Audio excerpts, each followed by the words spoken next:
Good morning, ladies and gentlemen. I am Kanchi Shah, and it gives me immense pleasure welcoming you all to the SalesAcumen Masterclass on effective steps to transition from CapEx to as-a-service solution sales. Brought to you by Dell Technologies, Intel, Microsoft, Strategy, and SalesAcumen. At the onset, we'd like to congratulate each one of you on your sales success with Dell Technologies during the recent quarters. We know that such an achievement does not come easily and compliment you on your hard work. You are setting a high standard for others to follow. We're fortunate to have you as a part of Dell Technologies channel ecosystem and look forward to more success in future. We welcome you to this two-episode high-impact virtual sales training and learning opportunity. As you know, attending both the episodes and successfully passing the quiz at the end of each episode will earn you a digital certificate from Rain Group, who are globally renowned for sales trainings, and gifts for our quiz winners. Ladies and gentlemen, you can address your questions to our speakers using the Q&A option on your screens. And with that, to set the ball rolling for the day, I'd like to invite Mr. Tarun Goyal, Country Lead, Partner Marketing for Dell Technologies. I'd invite him to join us and deliver the welcome note. Over to you, Tarun.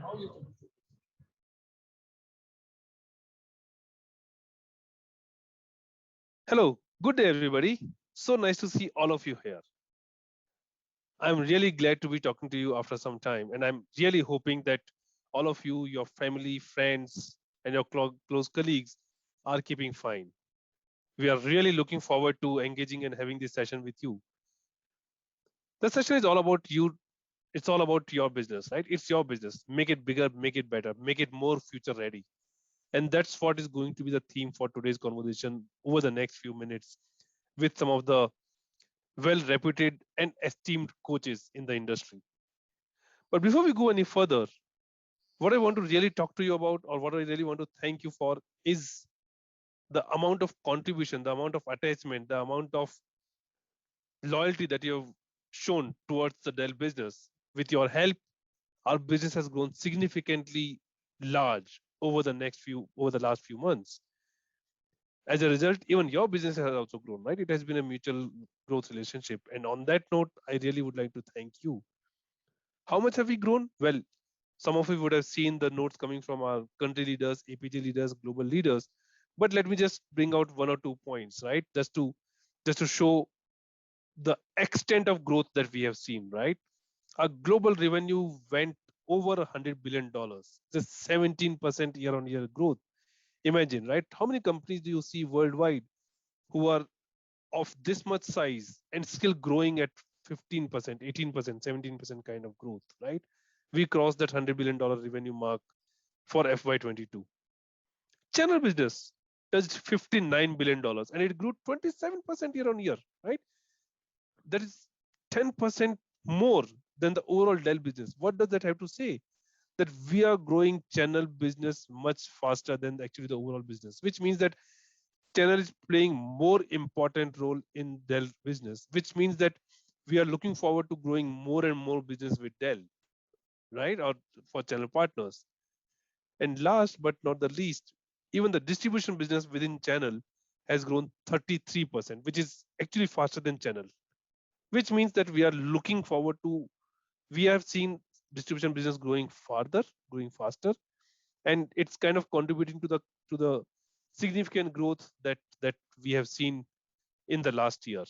And on that note, let me thank you again for all your business, for staying up, for staying close with Dell, with our business team, with our leaders, and making sure that we get all that is rightfully ours in terms of the market share, in terms of the customers connect, in terms of our presence with those customers and our participation as part of our customers transformation journey.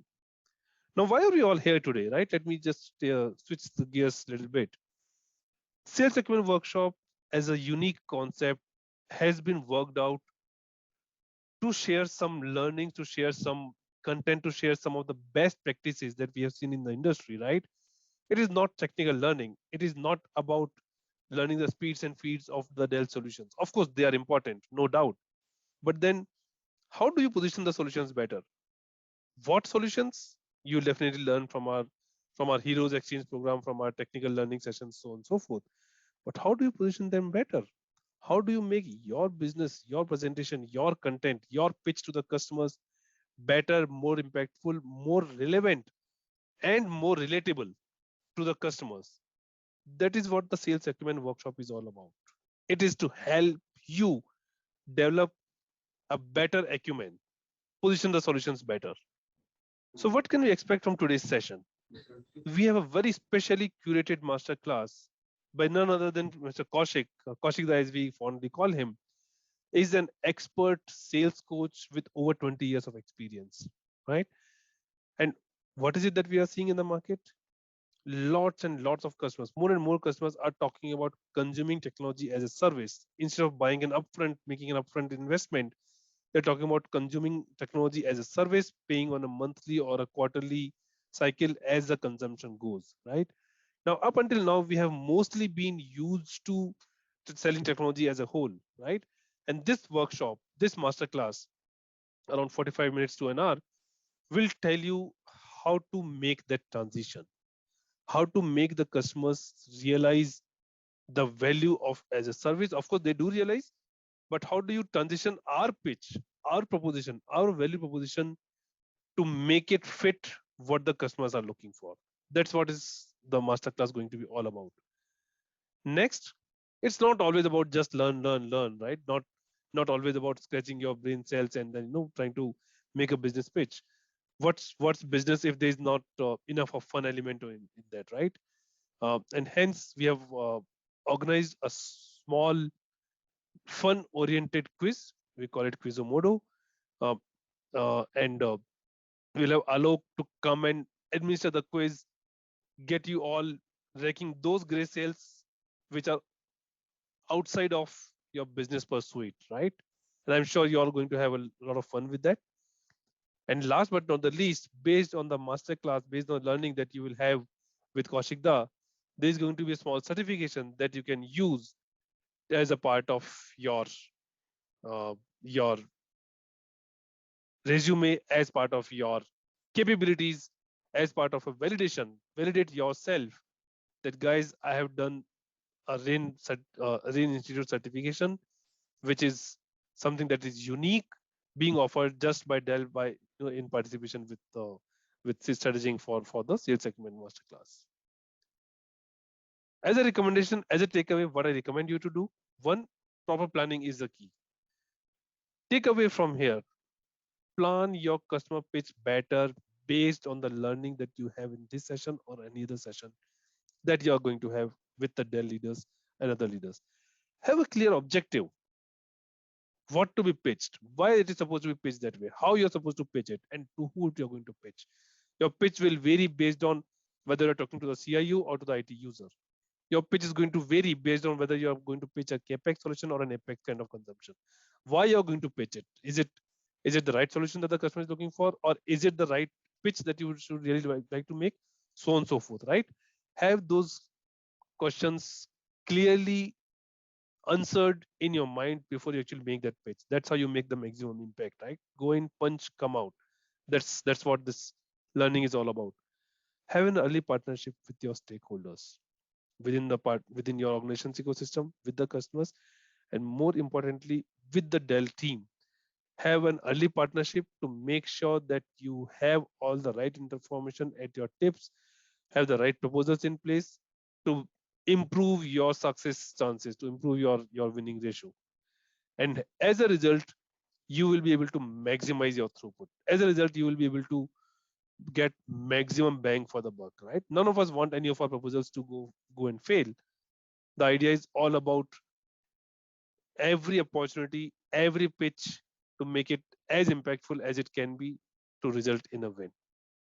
On that note, let me close my session, and I would like to hand over to Kaushik to take you through the masterclass, and really wish you all the best with that learning session, and wish you a great time with the quiz and beyond.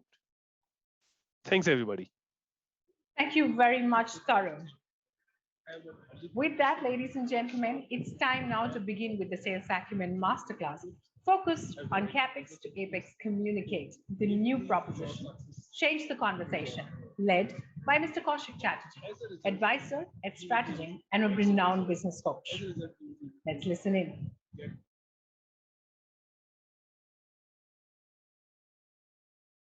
Hello, everybody. Welcome to this masterclass.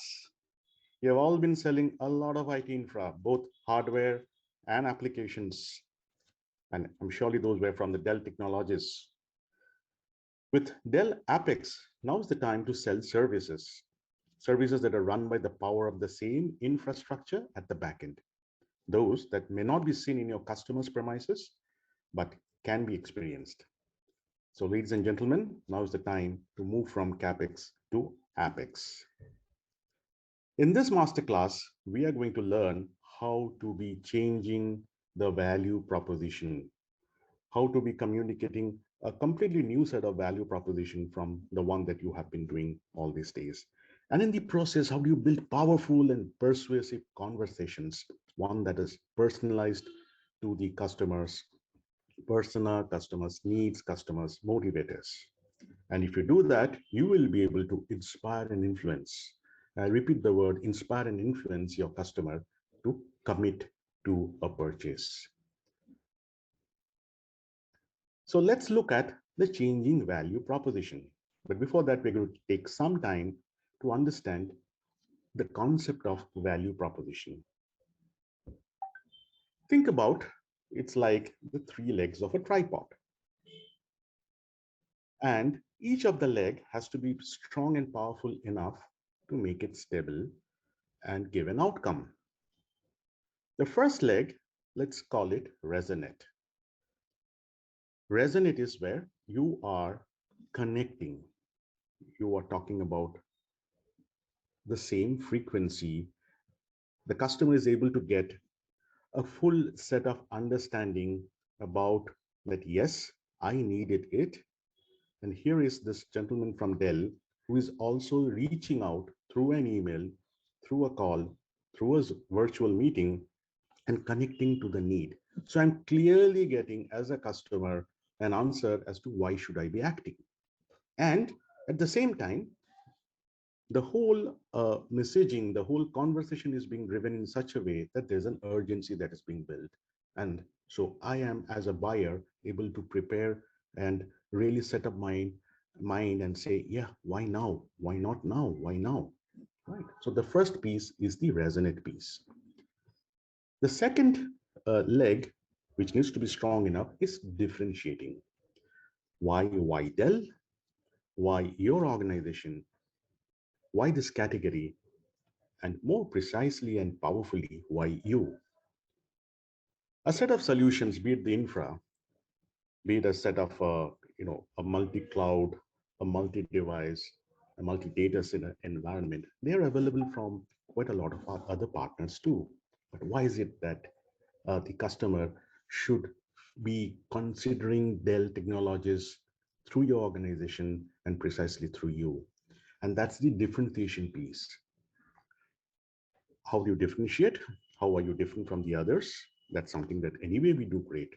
But what is exactly those set of combinations that work out and make him give him a feeling that this is a very scarce combination that can only be available from Dell, from your organization, and from you. And this is where, if you are able to connect to his combinational need of maybe the points of service, maybe the way you help him to size this entire proposition, maybe the way you contract, the ease of purchase, the ease of consumption, the ease of training and education, all of this may be coming to him as a unique combination which differentiates from the other partners. And the third leg is substantiate, where as a customer, I need to get my answer as to why should I be trusting? Why should I risk it with you? Are there enough earlier customers whom I can see a testimonial for? Are there enough research that is pointing to a probability of success being high? Are there enough case studies? Can I get a proof of concept? Are there demonstrations that are available? So guys, primarily, these are the four questions that run in any customer's and buyer's mind at any level. Why act? Why now? That's resonance. Why us? That's differentiation. And why trust? That's substantiation. And when this is done, you tend to be winning at a premium. You tend to be winning more, and there are more trials that the customer is willing to commit to you. And if one of the legs are weak, let's say there's weak resonance, that's when the customer say, hey, I don't need it. I got a lovely email from you. I know you are trusted. I know you are from Dell Technologies and you're representing a great bouquet of services, but at this stage, I don't need it. If it is weak in terms of differentiation and the customer feels it's easily available from other sources, it's easy to substitute, that's when they said, yeah, why don't you give me what you have and also give me a commercials. So price being asked too early in the conversation, that means there's some work to be done to differentiate, to build more value where the customer thinks that these are some very specific set of need pointers, the one that is prioritized in the customer's agenda, which can only be fulfilled through digital technologies, through your partner organization, and precisely through you. And if there is weak substantiation, that's when the customer says, I can't risk it. I really like you, but I can't believe, what you are saying. I just cannot believe that, I need not invest in a capex now. I need not commit to a great budget now. I just can't believe this is happening, right? So just remember that all the three elements of resonance, differentiation, and substantiation has to be strong enough. Else the buyer says, I don't need it. Hey, what's your best price? And I can't risk it. And if you do that, you are creating foundation for premium, more wins, and loyalty and new trials. Right? So let's look at some of the changing value props. Focusing more on outcomes, less on infra management.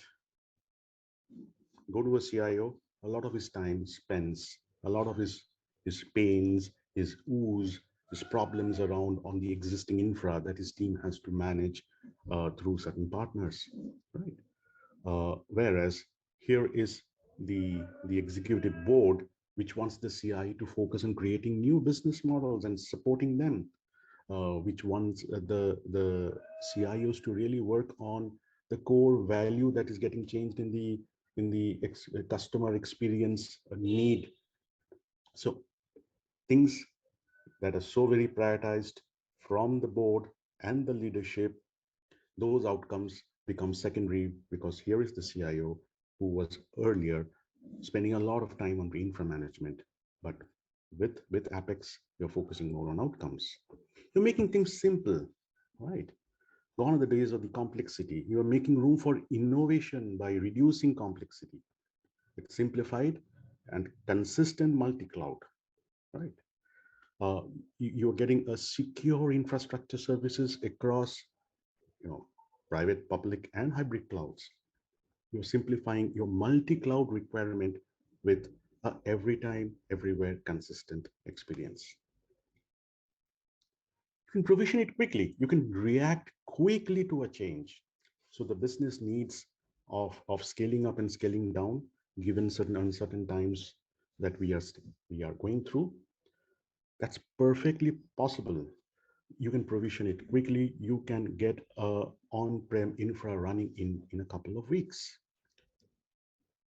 And you can pay as you go. So Mr. Customer, gone are those days of a fixed budget and annual planning. You just pay as you go, you pay as you grow, you scale on demand. Isn't that wonderful? Let's look at some more.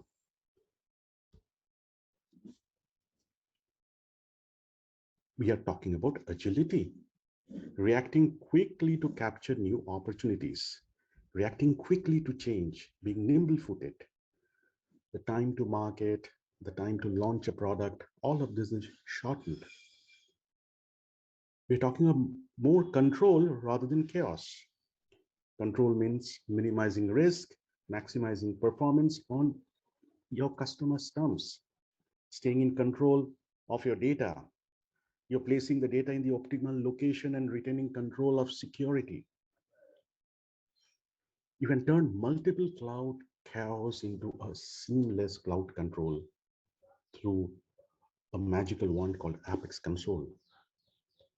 So cut the chaos and make your IT ops more efficient and effective is the messaging, is the new value proposition for your customer. And not through these Apex custom solutions, you can create your own on-demand environment with infra and services you need. Right? Mr. Customer, you can unlock the flexibility you need to adapt, unlock the flexibility to thrive, to sustain in the business, and to grow. And in terms of outcome, yeah, Apex obviously is cutting edge. There are a lot of use cases that can drive results in terms of analytics, in terms of AI, in terms of containerization, database, so on and so forth, right? So it's completely outcome focused and gone are those days of focusing only on technology. So if you look at what is coming in are new value likes agility, control, customization, outcome focused in the context of a multi-cloud, a multi-device, a multi-data center environment. And with this, you are giving the customer a collection of reasons why they should be buying from you. And ladies and gentlemen, that is precisely what is a value proposition. The customer now has a new set of reasons in terms of simplicity, in terms of control, in terms of agility, etc., which is helping him to answer why should he or she be acting? Why should it be doing it now? What's the urgency? What is he missing out if he doesn't act now? How is it different? How is it different from the other partners, right?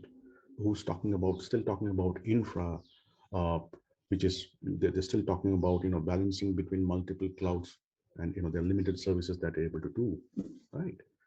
And you're able to give a lot of use cases, quite a lot of POCs, demonstration to substantiate. So there is a whole set of reasons why buyers should be buying Apex services from Dell Technologies through you. And there's no unique value proposition, guys, in this today's shifting landscape.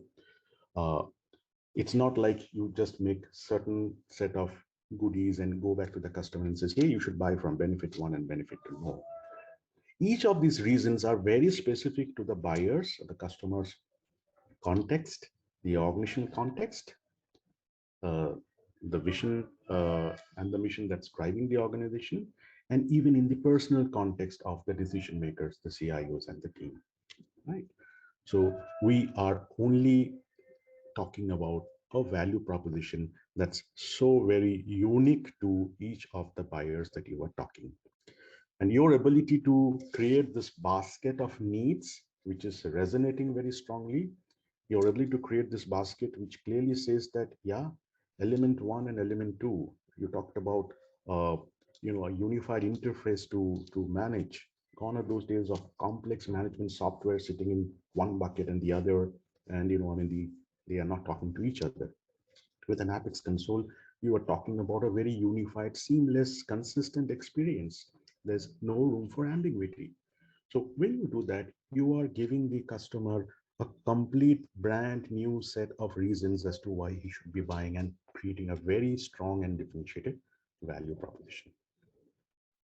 So now that we have understood a bit about the value proposition and the change that it has to be undergoing when we move from a CapEx to the Apex, let's look at how do we communicate this as sellers. Let's look at the changing conversation. Before that, we just take a moment to understand the buying cycle and the selling cycle. And by and large, this is common to most of the businesses that you will be doing. So in the typical buying mode, you will get uh, a reason for the customer to buy. Maybe he wishes to seek a problem. Maybe he's preparing himself for the future. So it starts with a set of dissatisfaction, typically problems, challenges, pains, obstacles that they would like to go, right? Uh, I mean, things like consolidated pieces, things like easy to manage interface, and all the other reasons that you are aware. And they put up an analysis, and that's at this stage, where you are able to get the RFP, or if we may call, uh, a set of specifications and the needs that will get into uh, to the outside world and seeking fulfillment. Now, this is the phase which is very important, and it is called the defining vision phase, right? And this is where the customer really seeks collaboration. He really seeks, more people from more experts like you guys to actually collaborate, to actually take him through, be a sounding board, and coach him for making this vision stronger, right? And so if you look at your role out here, you are readying your success, you are prospecting in the right way, connecting with the right resonance, the why act, why now. You are also doing a needs discovery and driving in line with the customer's, uh, you know, vision and the definition that you are going through. So there is to be a very seamless collaboration. And then we move into the executing purchasing piece, that zone where there is an RFP that gets floated. There are multiple partners or vendors who respond to that. As a partner, this is a stage where you craft your solution. You put your pre-sales, you put your solution architects, you craft the solution. The customer then gets a presentation from all the partners, and this is where the customer makes a selection, right? They move ahead and make a commitment, and you win and get a PO. And then subsequently you implement, and from your end, you do account development and account management so that they get what they have been promised, and at the same time you expand possibilities and get into the next phase. The point that I really want to highlight is, if you are able to get the customer right from this end of the journey, you have so long to walk along with him or her. But most of us get into the zone from responding to an RFP, which is fulfilling to a request and say, hey, send me a quote, give me your best price, and can you do this by Wednesday evening? So what you are missing out in that case is you are actually joining the customer pretty late in the party.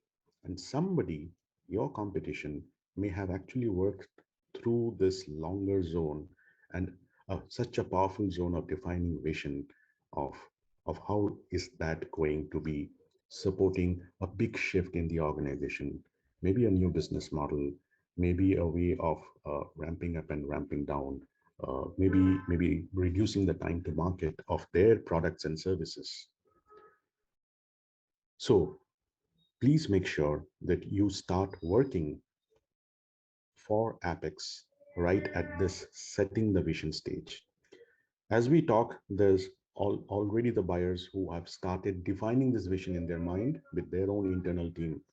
Jump onto them, use your rapport and relationship, and let your prospecting doesn't look as dry as just saying, here is a data, this is my named account, I know this buyer, let me send this mail and seek a meeting. This meeting is not to sell, this meeting is to strengthen this entire need part of it, broaden this dissatisfaction area, show him what is possible, expand the possibilities, and really aligning it with the vision that he or she is working. If you do that, if you follow this sales process, you would definitely be able to walk the customer a longer journey, and your chances and probabilities of wins significantly go up, not just for opportunity one, but for opportunity 2, 3, and N also. The other thing that we need to just keep in mind that behind every opportunity, there is a set of buyers, and there are different roles that these buyers are doing. So at the customer end, obviously, there is somebody who evaluates your solution, right? Who is assessing whatever you had given the technical specs, who's asking the tough questions of if I move to Apex, uh, how secure it is, do I have control of my data? This is normally a counterpart that you tend to meet quite frequently and quite early. But look for the others. There is a consultant or there is an influencer, internal or external, who is definitely having a great say or who's pointing out to certain trends, certain priorities, makes a lot of difference to this decision, right? It can actually make or break. So find out if it's an external consultant, whether it's part of the big four who's already uh, shaping up and defining the vision and uh, pointing out to the right set of directions, or is it some internal uh, leader in the customer's place? It could also be a board member, an independent director coming from the domain, who's influencing this. And this, in a fancy word, we call the domino. You can call them influencers also. There is a business driver. There's a business driver who is the beneficiary of the thing that we're doing. Mostly it'll be the CIO, it'll be the business guy, from who's looking for the ROI part, who's driving the agenda forward, who's telling that I mean my CRM and ERP needs to be coming closer, and I need to be sort of giving a very consistent experience today. There are too many portals that the guys are getting in. I'm unable to run analytics meaningfully out there, so there's no insight that is coming up. So the request actually had sprung from the business driver, and he or should be looking at an ROI because it's an investment paid by the organization on their behalf, right? So they drive the agenda forward. And then obviously there's an approver. An approver could be the ultimate leader, could be the head of procurement, depending on the organization that they are doing. In a smaller organization, it could be the MD. It could be, if it's a family business, it could be the MD's, maybe son who has just come back from Harvard, who has the ultimate sign off and is concerned about allocation and best use of funds. The concern is definitely that when I'm signing this check, are each of these dollars, is there an assurance from my team who in turn has assured, has been, sort of been, got the commitment, got the belief, got the trust that has been, the ROI is being protected. And obviously it's a significant disruptive advantage to move ahead. If you look at, there's one role that we still are left with, and that's the role of a champion. I call it the coach, and this is the person who is helping you to navigate and drive the change internally. So the faster you can actually turn one of your confidante in the organization as a coach who starts believing that, yeah, your success is their success, right? I mean, and believe me, this is such a powerful role, and this can be nurtured. Again, this may change from an opportunity point of view, but primarily a coach can still serve you across opportunities. So as a key takeaway, all that I want to impress is look at all the buying roles. We call it the A, B, C, D, and E. And it may not be that there are 5 people doing all this. In a smaller organization, there may be only 2 or 3. The person who evaluates is the person who can also be the champion. But in larger enterprises, you will see more and more people. Sometimes it's more than 5. There may be multiple people who will be evaluating your proposal on the Apex services.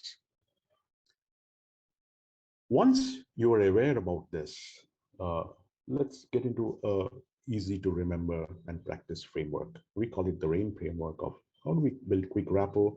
How do we really work on the pains and the pleasures, aspirations and afflictions of the customer?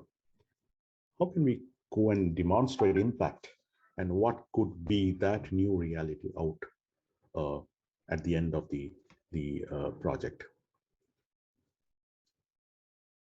Let's talk about building rapport, and you can build rapport with ease.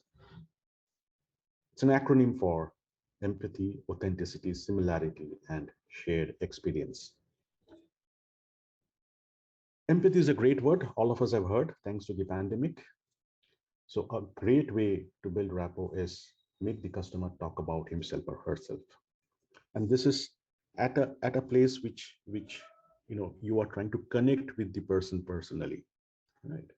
So ask great questions, create a time and a space so that there is more that you can uncover about the person, what's going on in their space. Maybe there's a CIO who has just moved from organization A to organization B. So what's the change in the culture that is being seen? How do you see the priorities shifting? So pretty broad level, you can get into his personal opinion on organizations, their culture, and also can talk about certain pieces around the personal spaces. It has to be authentic, and I think that's a given part of it. It has to be a genuine conversation, right? If it's on the virtual, it has to be pretty lively. It's in the in-person space. You know all the rules of how to set up an authentic conversations, supported by the right body language and the eye connect. You need to find more points of similarity. And a great place to do that is research about this customer before the meeting on the LinkedIn. You'll come to know a profile where he has worked, schools that he had gone, people who have recommended, and I'm sure there is a thread that can come up, and you may certainly connect it from being part of the same region of a country. You may certainly connect that you're like almost there, similar in the age group, so possibility that there'll be kids going to school and certain common things to share. So with all those similarities, there's so much of experience that could be shared, so much of experience in terms of cultures, in terms of we talked about this online schooling of kids, we talked about working from home, so much of similar experiences that we're all going through, and those experiences could be shared. So build rapport with ease. Make a deliberate attempt of building rapport. Virtual calls, they are going to stay, although we may be moving to in-person, but I think there is a fair amount of possibility that we will cover up quite a few of our early meetings on the virtual. How do you create a time and space in the virtual and be deliberate about it? And in my experience, any time is a great place to build a rapport. You can just look at the virtual background of the person and say, hey, I see something very specific out there. It happened with me, and I saw a very colorful background, and I said, wow, wonderful, looks like a lot of vibrance, Mr. Customer. So just curious to understand. He said, no, this is the same background that my child was using while attending the classes in the morning. And unfortunately, I didn't say, I'm sorry about it. And we laughed around it. And I think we built a strong rapport therein. Rapport is all about moving from just knowing the person to liking, creating likability. And I think we tend to do business with people whom we like. Right? There are so much instances in this corporate world of ours, and even in national decisions, where there will be multiple proposals from multiple partners, right? All of them are pretty substantiated. They are serving more or less the similar needs of the customer. And there's this procurement who goes and builds those lovely Excel sheets on different parameters weighted with the right pointers. And then still they go ahead and give a decision to somebody. And it so happened, I walked into one of the decision makers' room a couple of years back, and I saw in the whiteboard a huge chart of a purchase that they were doing to decide one of the big four consultants. And when I was curious and I had a good rapport, and I said, hey, so much of rigor is going to select. So I really admire the process that you guys get in. He said, Kaushik, everything is fine. But finally this guy got the order. And you know the reason? I simply like them. So end of it, a lot of this, a lot of the businesses, they are actually bought from the hearts and justified with their minds. And this is a great mantra, guys. If you can really internalize this and deep down in your understanding, appreciate that buyers buy with their hearts and then they justify with their minds. Look at some of your own purchases. Look at something that which you were procrastinating to buy a specific gadget in your family for maybe months, and then finally there was one trigger from the family, maybe the child or your partner, said enough is enough, and you just took 7 hours, not even 7 days, to go and decide in a high involvement purchase. And why did you do this? Because you bought with your hearts. What was prioritized was a need of peace in the house. And then you said, I bought this particular model and this particular brand because they are good. And all that rationalization happened after you had actually bought to gain peace of mind in your house. So buyers buy with their hearts and then they justify with their minds. There are also two modes that typically every buyer will be buying. One is to solve a problem, a challenge at hand, something that is burning, there's a fire. And the other is a bit strategic, which is future seeking. So in case of a capex to apex, you will also see the need for both of this. There could be a problem that needs to be solved, and however, the best positioning of an apex is when you take the customer through that defining vision piece and really taking into a future proofing part of it, that when apex happens, your data is in your control, security is absolutely in your control, and you got a dashboard to see everything that's happening out there, right? And you are paying as you are growing and as you are going, right? And you exactly know the consumption, and you are able to justify the payouts to the partner. So future seeking is a great mode of buying. uh, the more you proactively work with a customer and are longer in this journey, uh, elements that are procrastinated are delayed and removed from the priority list, gradually they turn out to be problems over a slice of time. And so if you are deeply collaborating with your customers, you actually can work a lot around the future seeking mode. And these are modes which give you more premium. These are modes which create more value and really are able to differentiate and be appreciated by the customer at large. There are two motivators. All of us know this, and fear is 2x powerful as a motivator. Fear of rejection, failure, humiliation. Right? Uh, there is this board meeting that happened, or in an SME, and the MD has spoken about reducing cost or increasing effectiveness in the entire process. And here's this IT manager who had not been doing this because he still was a very IT infra guy. He has heard from you in terms of the Dell Apex model, but still felt that it's too ahead of time for his organization.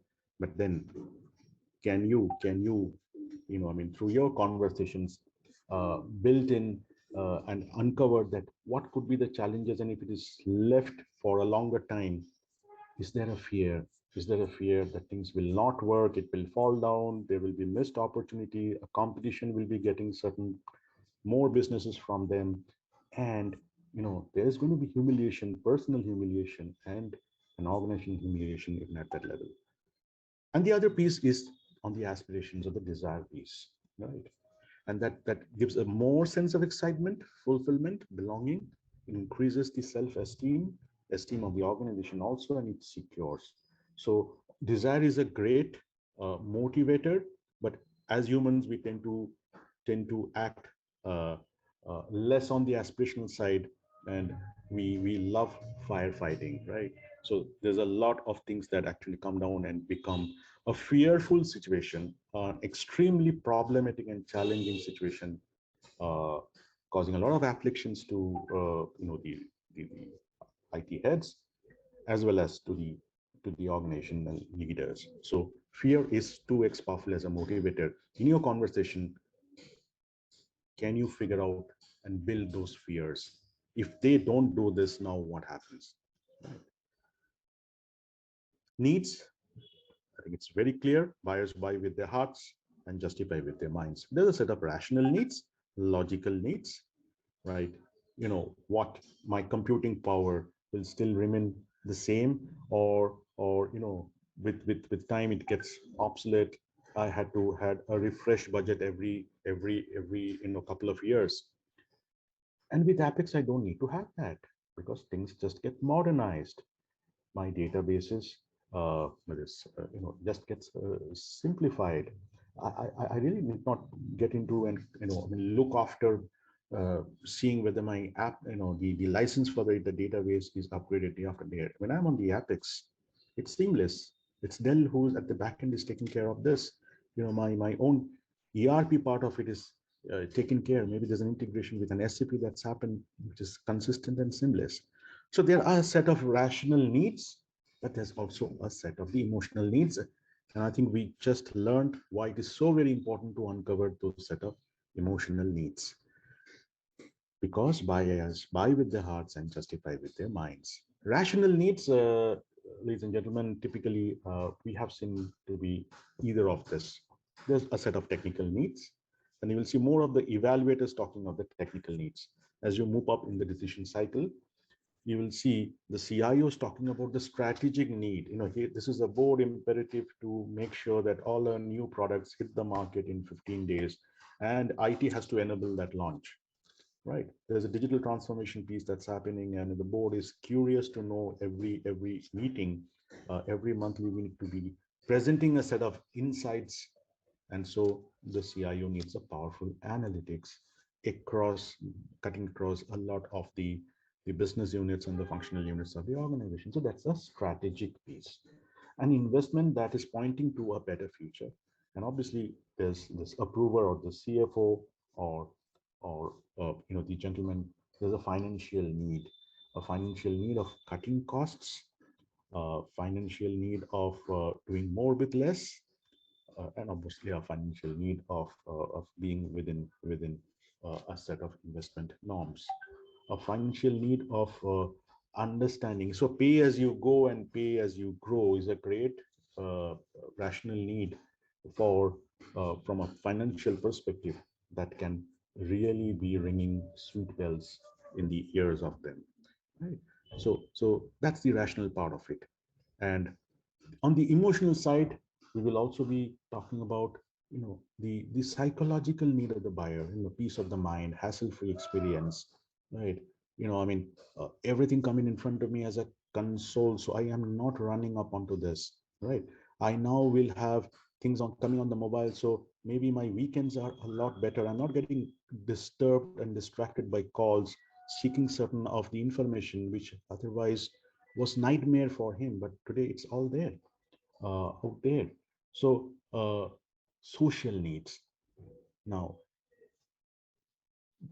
I do prospect also in my line of business, and one of the prospecting strategies that has really worked for us also is to reach out to buyers, and they're all experts in their areas. And we have an excellent marketing flow and a platform of doing roundtable from rain groups, and we bring them as panelists, and they come and speak because they would love to share their experiences around sales transformation. And when we do that, we come closer, we build rapport and relationship, and we fulfill an emotional need because he is now more visible, he's covered, his bites are aired, and so people in his organization know that he has spoken in the Rain Group Roundtable Forum. So emotional needs, psychological, social, personal, but extremely important to be uncovering in this. And how do you uncover needs? Uh, through asking powerful questions, asking different set of questions, broad questions.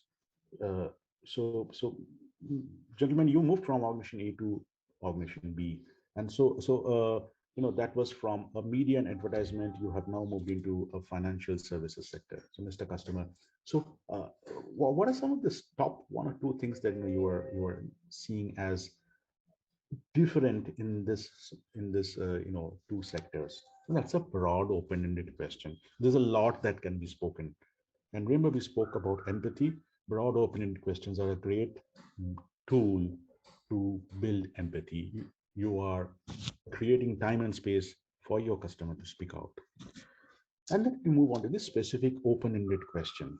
And this is where you are saying, so you would pick up this topmost priority as a CIO now in a financial services organization. What does that mean? And he may say, decision driven by data insights. Well, that's wonderful. So analytics looks to be on this priority. And then that is where if you go and say, we talked about Apex, and we actually got a great use case in terms of analytics, how to help your customers predict what they would be doing far more better. And it's at your time, at your pace. Can we set up a quick demonstration around it? And that's a specific closed-ended question, a typical yes and a no. So it's consider that, you are driving a pipeline, a funnel, sort of funneling the questions, keeping the broad open and out there. As sellers, too often, in our sales instincts, we skip the first one. We don't ask broad open questions. And we clearly state, jump into, sir, what are your set of needs? And then that specific open-ended question. So a lot could have been done to understand the context, the perspective, the space, and the world of that IT leader through broad open-ended question, and that sort of helps a lot.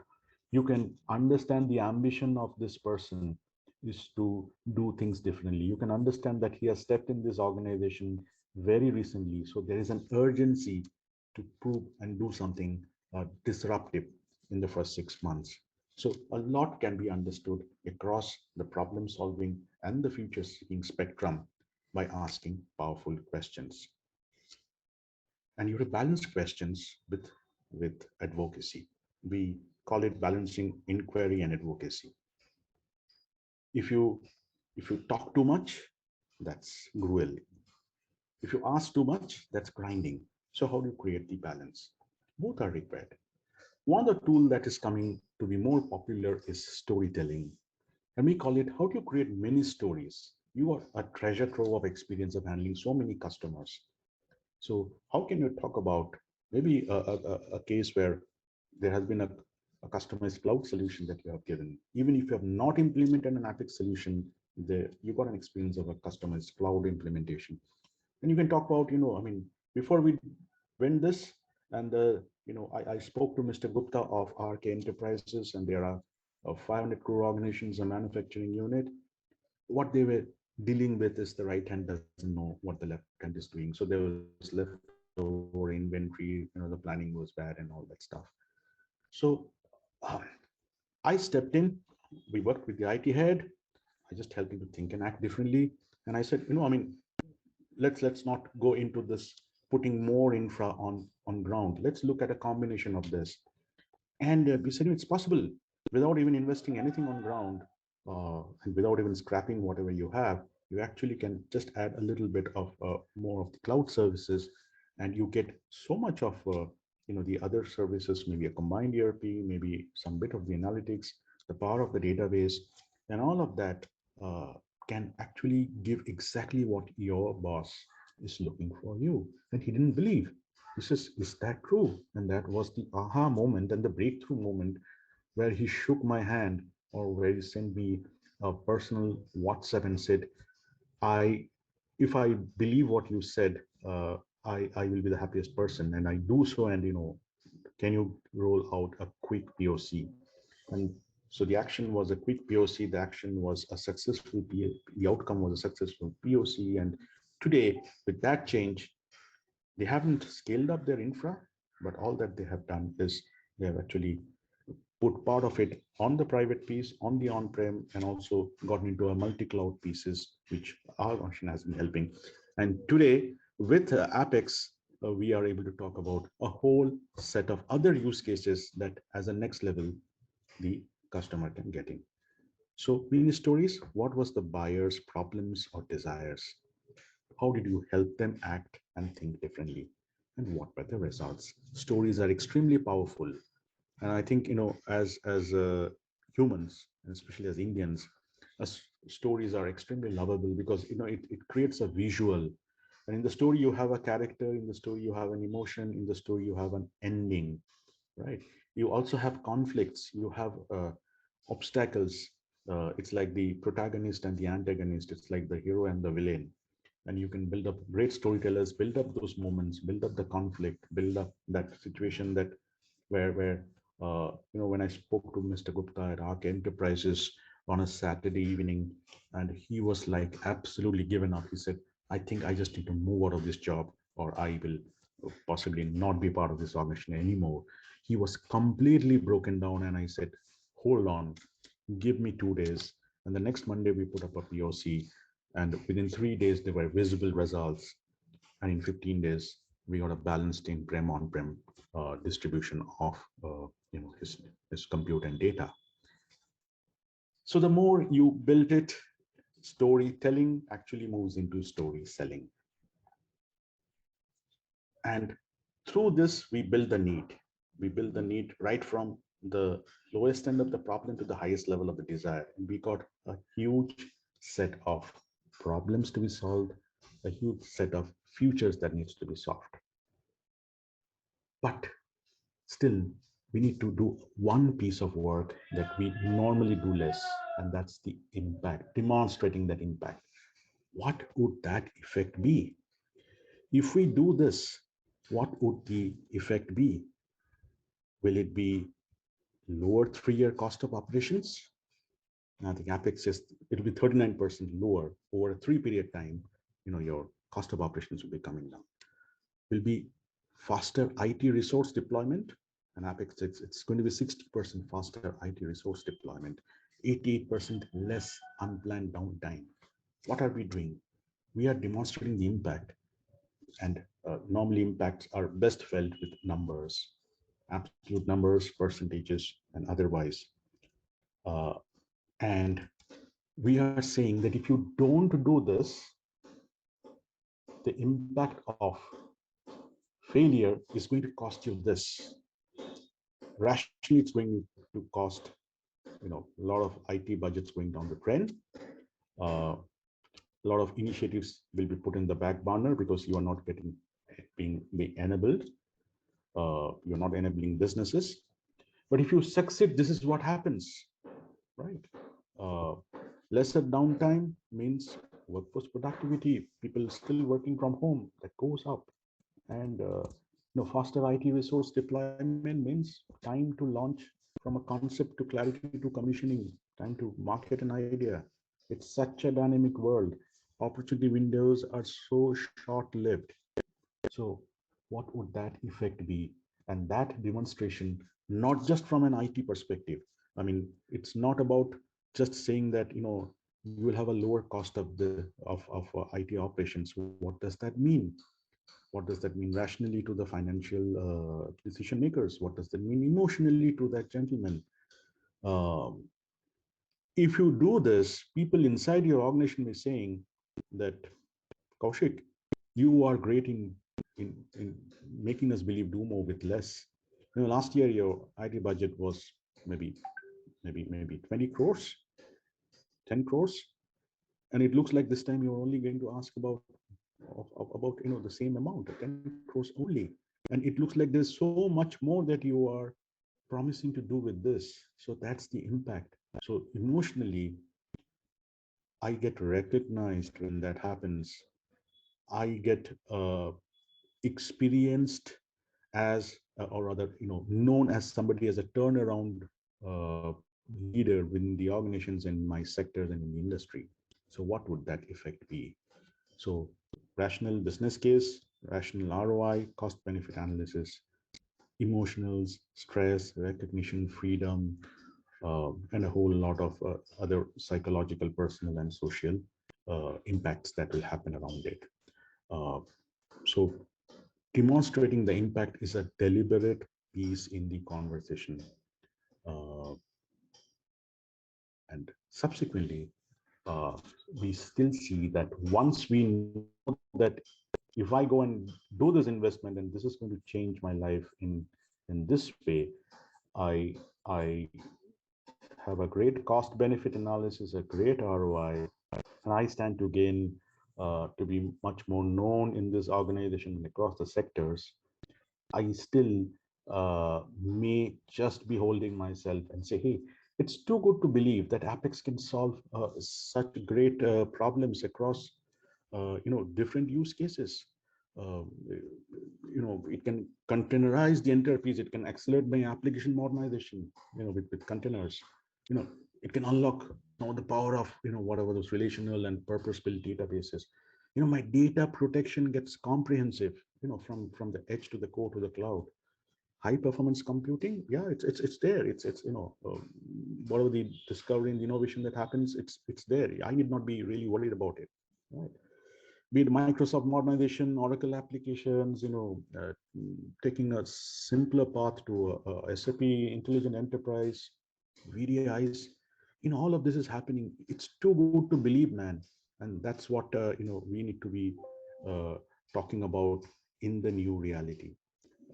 And this is what we call as painting the new reality. You translate the new reality and articulate those rational and emotional impact. You obviously talk about the current state and the new reality and the gap that is out there, and say, if this happens, just think about you're on a vacation on a Saturday with your family, and there's a product launch that's getting out there, and you're still not getting a phone call and wondering, am I still redundant in the organization? No, that's happy redundance. Because Mr. CIO, Mr. IT leader, you have, with an Apex Cloud, everybody is so empowered. You have been able to make sure that the console is available to people who matter most in this entire process. So when you paint this picture, a visual is a lot more powerful than just mere logic and emotions at times. So listing your offerings may not just connect the dots. And when you paint these pictures, you move rocks, you shake things to happen. And that's what we call as the new reality part of it. So just to summarize, the journey looks to be starting with a R, which we call build rapport with ease. We help the customer articulate the aspirations, which is the desire, the possibilities, and the afflictions, which is the problems and the challenges. And this is where the initial value gap got built. And ladies and gentlemen, just look at, it's quite substantial because you covered a whole range of needs. And then you went and put those numbers and talked about the impact of success and failure. And that really gave them a hard push, because now they're able to really understand the true value gap.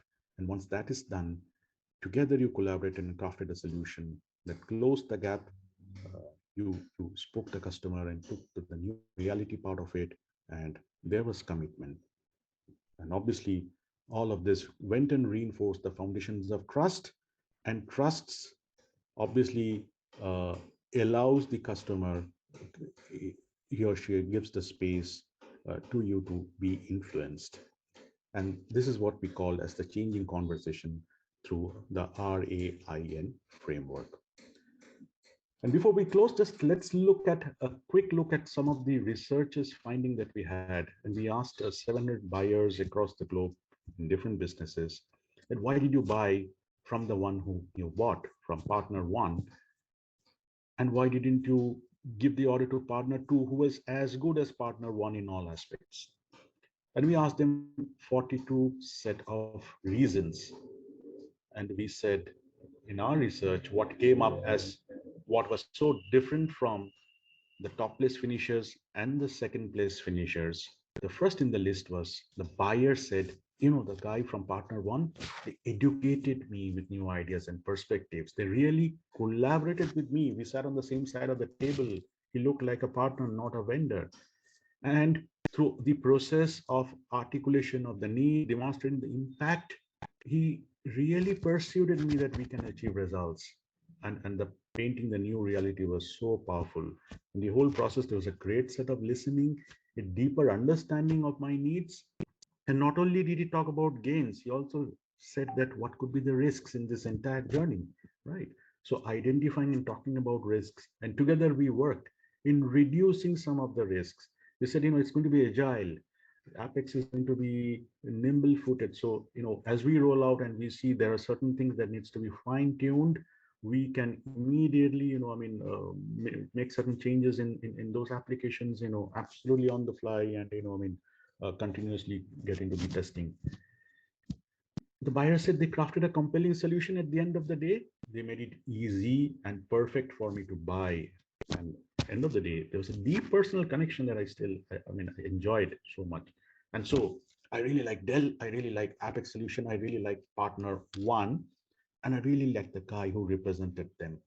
Uh, and it's such a huge win that I'm filled with gratitude that we met. And this is where winners are selling radically differently than second place finishers. Ladies and gentlemen, if you look at in the top 10 set, there's nothing on the product, nothing on the services, nothing on the specifications. Those actually came a lot later, nothing on the price. So just keep in mind that the newer conversational imperatives are about education, collaboration, persuasion, followed by the rest. So as an Apex seller, you need to be communicating the changing value proposition by changing the conversation. No server sizing, no complex calculations, no detailed understanding about journeys from Microsoft, Oracle, SAP. You have it all in the Apex cloud, in the Apex other services. And Apex delivers the control and the agility you need to scale, Mr. Customer, as your IT use cases demand. And Mr. Customer, it's all as a service.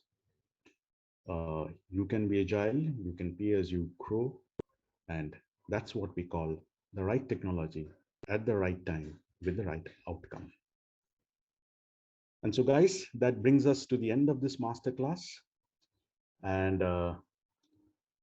you'll have a link to the quiz being put in the chat box. So there's some interesting questions. And if you get 70% of those set of questions right, you'll also be getting a certificate of excellence from Rain Group.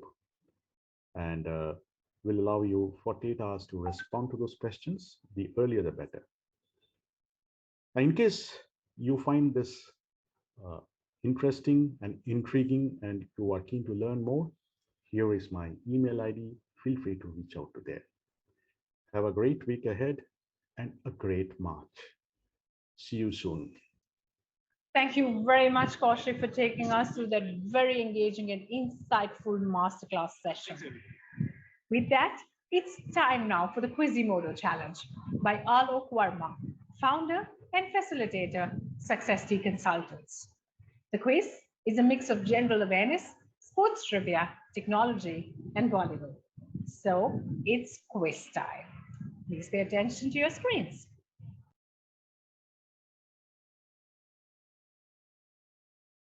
Thank you for such a lovely introduction. Welcome, everybody. And I'm so happy to see so many people here in this session today.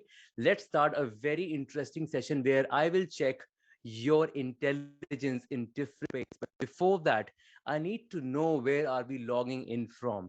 So let's go to the chat and write down the city where you are logging in from right now. Let's get started. Please tell the city where you are logging in from. Okay, let me check. Okay. Interesting. We're getting representation from different places. I'll give you 10 more seconds to write down where are you logging in from. I want to know where are the people coming from in this room today for this session. Fantastic. Great. Thank you. Right now, I will do something very interesting because now what would happen, we will do a challenge where there would be some questions running on a web-based app or something. And at the same time, I'll be reading out those questions aloud to you. So one of the very important things needed, ladies and gentlemen, is your listening skills. So let me ask this question. Do we have good listeners in the room? Okay. So if you have the good listeners in the room, I will do a quick energizer, quick check of the energy, and I see that if we have people who are great listeners, so just do what I say. I know I cannot see you right now, but I believe you will just do what I say. So let's do this together. Show me both your hands. Just you can be seated or standing, whatever you are doing right now. Just show both your hands like this, and then we just do what I say. So we clap thrice, and then we rub our hands like this. Okay, we make some energy.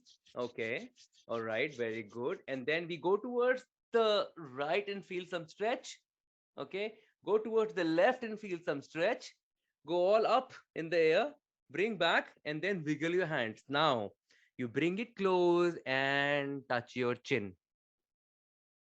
Now, how many of you are touching the chin here? Where is the chin? This is the chin. Listening skills. I think I have caught you if you're touching the chin with, as I said, because it is not what I say. It's do what I say. Okay.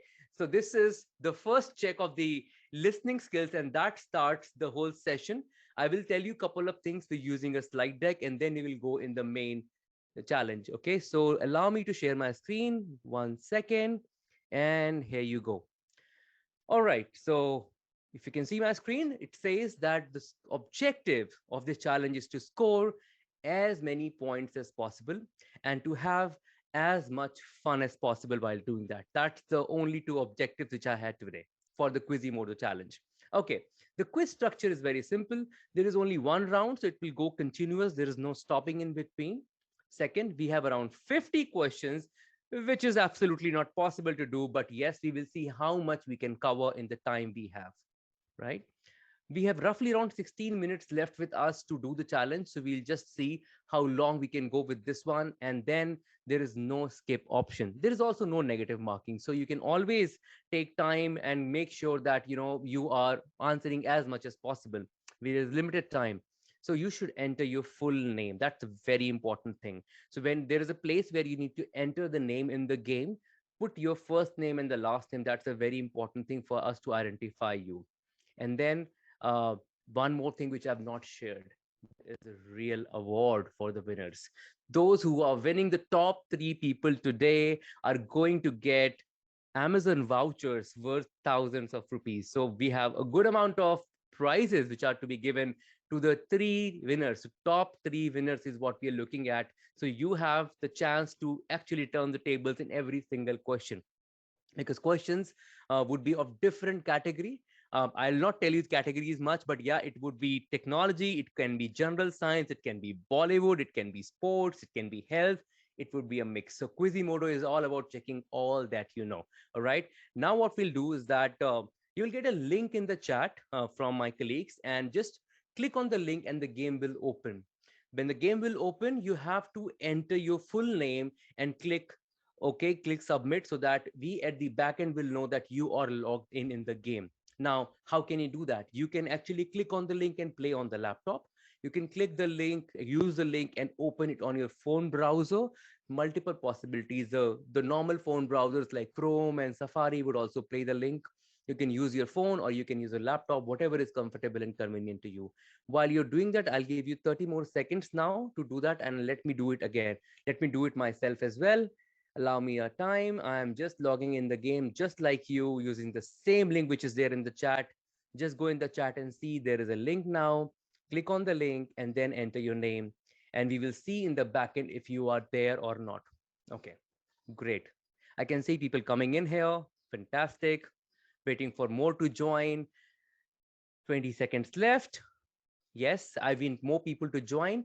While those who have joined, great. Those who are not able to join in the time given right now can also join the game by the link and the code which is given in the game, and when the game is actually running in the bottom of the screen. So you always have that chance. But waiting for more people to join. 15 seconds left. Yes, great. Okay. Okay, good. So 10 more seconds, guys.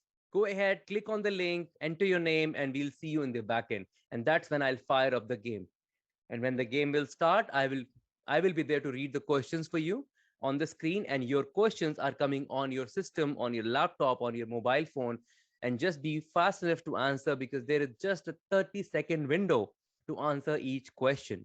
And after every question, you will get a leaderboard which will show you, are you in the top 5? So you have a constant quest for the next 16 minutes to check out where you are landing. Great. 5 seconds left. 5, 4, 3, 2, 1. Bingo. Let me start the session now, and I'll click it by clicking on start here. So it will fire up for all of you, and it will start together, and we'll play together, guys. Okay. It will be a timer of 5, 4, 3, 2, and 1. And here it starts. Comes the first question. What color are aircraft black boxes? That's the question. There are 4 options here. Let's check the options. There are 4 options here. What color? 15 seconds left. Is it black? Is it pink? Is it yellow? Is it orange? What is the color of the black box in an airplane? Okay. Yes. And we have got the answers and we have got the leaderboard. Now the next question. What was Amitabh Bachchan's first movie? Wow. I love this legend. So was it Janjeer? Was it South Hindustani? Was it Diwar or was it Anand?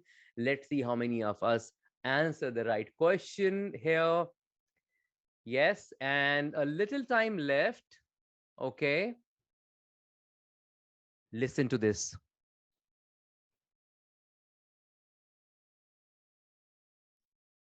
Who said this dialogue? Who was the actor behind the dialogue? Just you can play that again. Of course, if you have not heard it properly, you can click on the play button on the top and play it again. Was it Om Puri? Was it Sunny Leone? Was it Sunny Deol or was it Bobby Deol? Select your options. We have just 5 seconds left and we'll find out who is leading the leaderboard right after this question. Okay, here you go. The time's up and coming up the next question in front of you.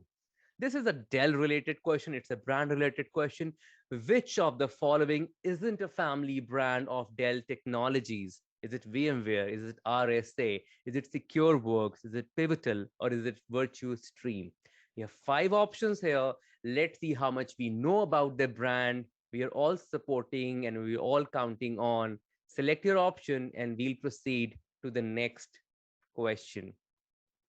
Okay.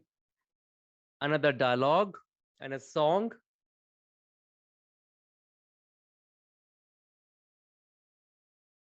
Okay, we have got a song that was gone played. If you have missed to listen to the audio, you can play it again in your systems and just listen to it again and tell me which song was this. Was it Magadira? Was it Bahubali the conclusion?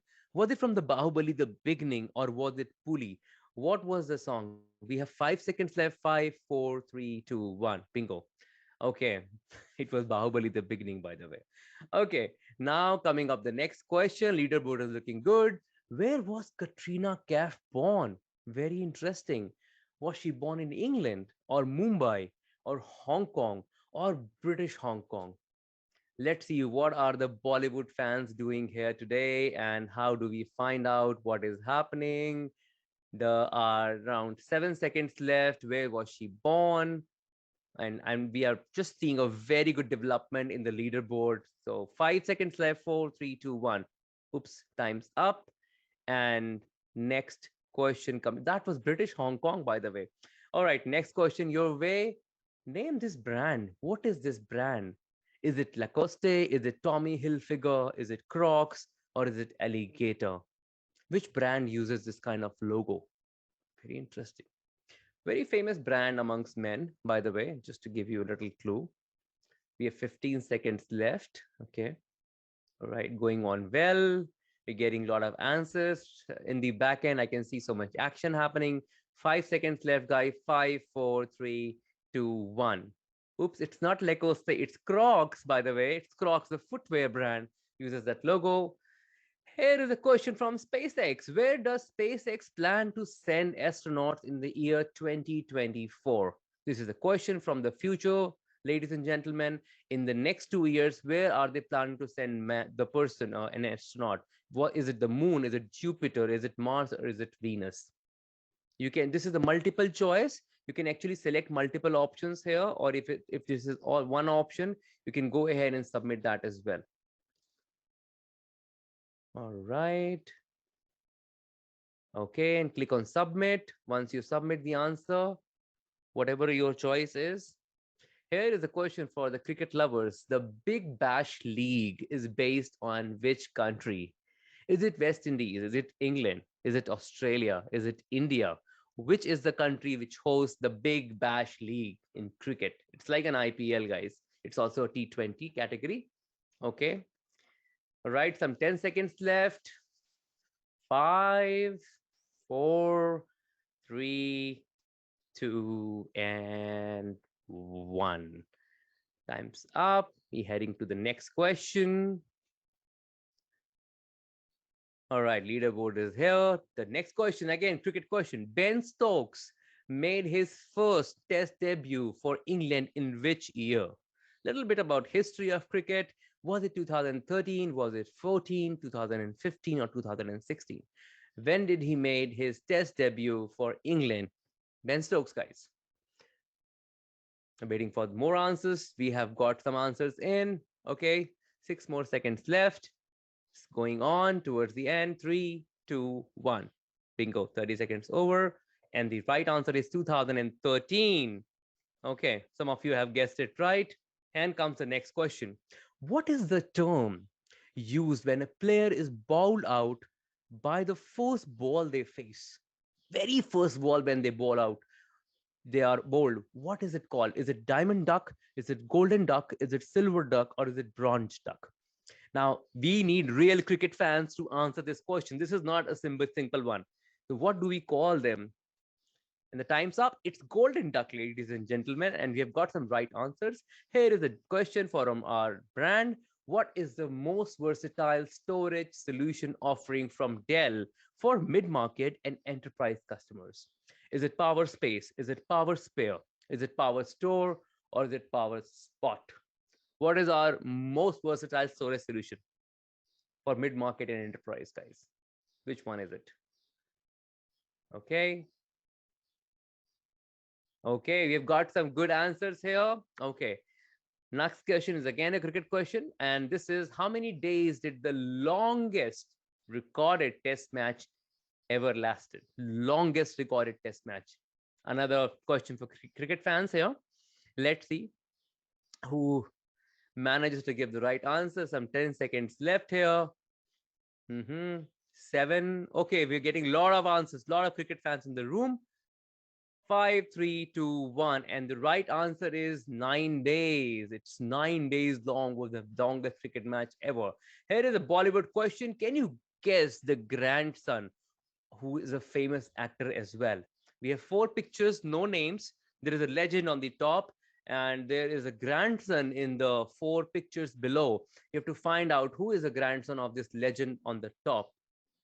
Let's see how much we know about Bollywood. Bollywood fans in the room, your chance to shine.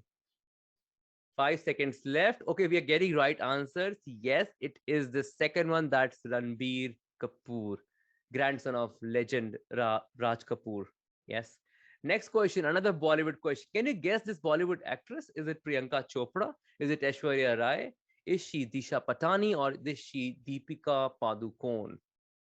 Let's see if we can identify the face of the kid and tell me the actress who she has become when she grew up. Okay, 5 seconds left now. 5, 4, 3, 2, 1. We have done 15 questions, guys. Yes, it's Priyanka Chopra. Good, lot of good guesses here. 15 questions down. We have more to go. We have just 6 minutes left. Here is the question. What is a female elephant called?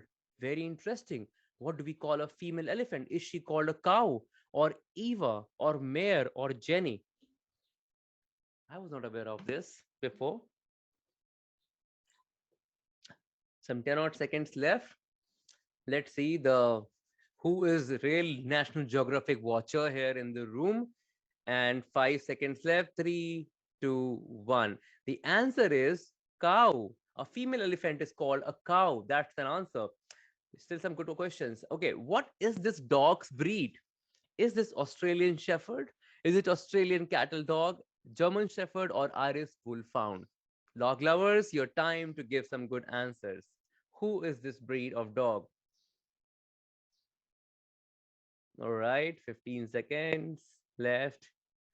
10 seconds.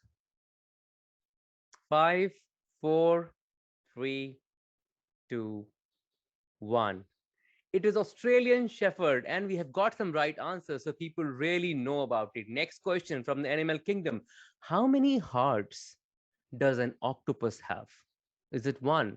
Is it four? Is it three? Or is it 20? I guess we all know that octopus has multiple limbs, sometimes eight or more. But what are the hearts? Do they have more hearts as well? This is interesting. Another question for all the Discovery and National Geographic lovers. We have 5 seconds left. Four, three, two, one. And the right answer is they have three hearts, guys. Three hearts in an octopus. Wow, three hearts. Their heart can be broken multiple times. Okay, next question. How do butterflies taste things? Butterflies, ये taste कैसे करती हैं ये चीजों को? Is it with their feet or with their tongues or with their feelers, or they can't taste? Very interesting. Butterflies go to all the flowers to get the nectar. Do they taste things, and how do they do that? 5 seconds left. Five, four, three, two, one. And the answer is with their feet. They can taste with their feet. Amazing. Coming up, the next question, your way, another fun from the animal kingdom. What is the color of a polar bear skin? Is it white? Is it tan? Is it black or is it brown? Let's see who knows or who can make the right guess here. Okay, getting some interesting answers. And times is almost up. And the right answer is not white, it is black. Actual skin is black. It's the fur that is white. Okay, a question from our Dell. Year did Dell Technologies go private?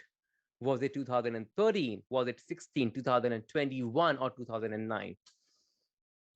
A question which will tell you how much you know about our favorite brand. Which year did we go private?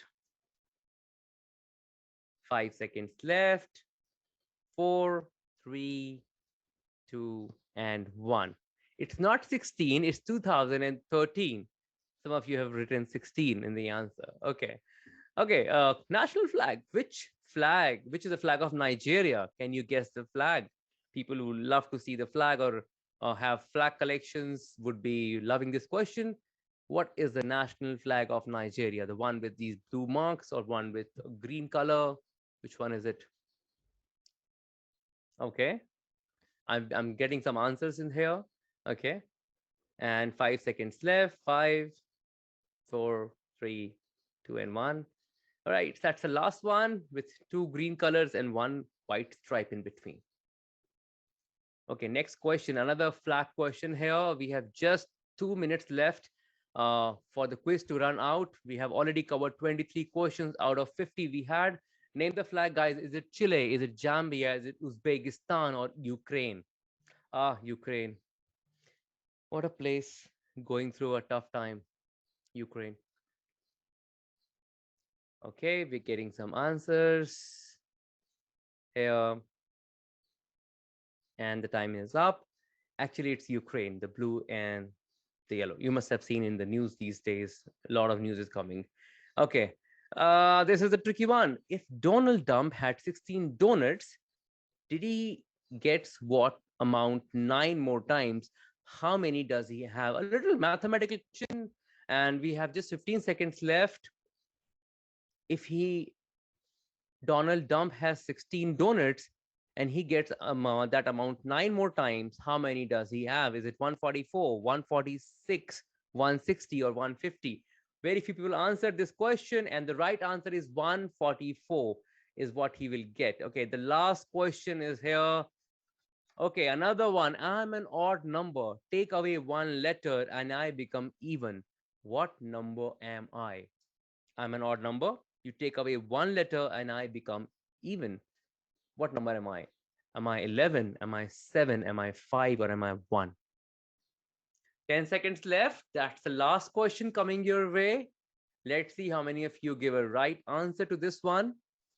Okay, 3, 2, 1, and go. The answer is 7. You remove S, which is one character, it becomes even. Fantastic. So we are closing this game right now and we are wrapping it up. The questions are still running, but I'm going to end it. Why? Because the time has run out and we have covered a good amount of questions.